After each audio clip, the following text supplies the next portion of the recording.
Les développeurs de Windows 8 souhaitent-ils mettre la souris au placard? Pas vraiment. Aujourd'hui, Softonic vous explique comment contrôler votre PC sous Windows 8 avec la souris.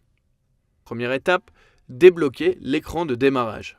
Placez le curseur au bas de l'écran, cliquez, puis faites glisser la fenêtre vers le haut.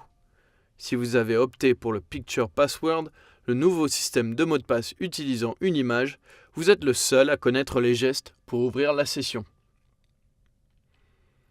Avant de vous lancer sur Windows 8, il est important de bien contrôler la Charms Bar, le nouveau menu contextuel de Windows, grosso modo l'équivalent de l'ancien bouton Démarrer. Pour la faire apparaître, vous devez vous rendre à droite de l'écran, dans le coin supérieur ou inférieur. La barre des charmes est tout d'abord transparente. Remontez légèrement le curseur pour accéder aux options. On y trouve un moteur de recherche pour accéder rapidement au logiciel, l'option Partager, le bouton Démarrer pour retourner sur l'interface métro, les options périphériques et paramètres. En cliquant sur cette dernière, vous allez pouvoir mettre en veille, arrêter ou redémarrer le PC. Appuyez sur Plus de paramètres pour découvrir le nouveau panneau de configuration au look très métro. Revenons à la Charms Bar. Ces options se modifient en fonction de l'application affichée à l'écran. Cela limite les menus et il est très facile de lancer des recherches dans l'application, comme ici sur Windows Store. Pour passer d'une appli à une autre, rendez-vous dans le coin inférieur gauche de l'écran. Un petit rectangle signale la dernière application que vous avez lancée. Attention, n'essayez pas de cliquer sur le cadre flottant qui apparaît, il va automatiquement disparaître même si vous êtes très rapide. En fait, pas besoin de déplacer le curseur, cliquez directement là où vous êtes sur le petit rectangle pour accéder à la fenêtre. La même manipulation permet de retourner rapidement sur l'interface métro. Pour consulter les autres applications ouvertes, faites lentement glisser le pointeur de bas en haut tout en restant bien à gauche. Nous y voilà. Cliquez maintenant sur l'appli de votre choix.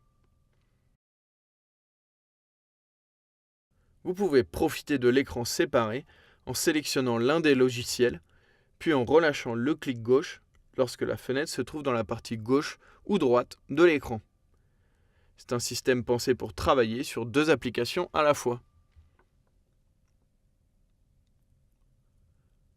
Double-cliquez sur la barre de séparation pour inverser les rôles. L'application principale devient alors secondaire.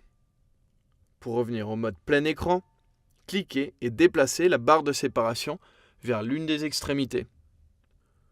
Pour fermer une application, placez votre curseur en haut de l'écran jusqu'à ce qu'il se transforme en une main. À l'aide d'un appui long, tirez le logiciel vers l'extrémité inférieure de l'écran, puis relâchez. Vous pouvez aussi reproduire ce clic depuis la liste des applis actuellement ouvertes, comme ceci. Sélectionnez l'appli, descendez, puis relâchez le clic. Voilà, tous nos programmes sont fermés. Vous voulez profiter de la vue panoramique de l'interface métro? Cliquez sur la loupe en bas à droite. Un clic dans le vide permet de revenir à la normale. Un autre moyen pour passer en revue ce que vous avez installé, faites défiler les écrans à l'aide de la molette en restant appuyé sur CTRL. Chaque application possède une série d'options propres.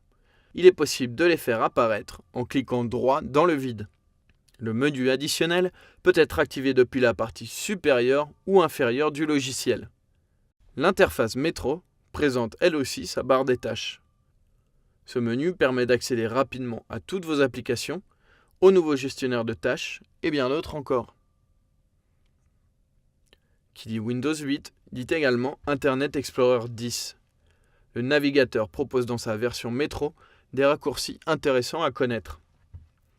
Le clic droit permet ainsi de faire apparaître toutes les pages actuellement consultées.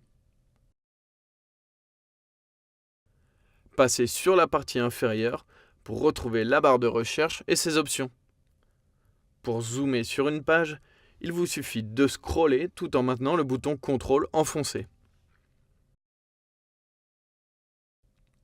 Enfin, les deux flèches latérales vous permettent de passer simplement d'une page à une autre. N'oubliez pas que le mode bureau se loge au milieu des applications métro. Qui a dit que Windows 8 était réservé aux tablettes tactiles ?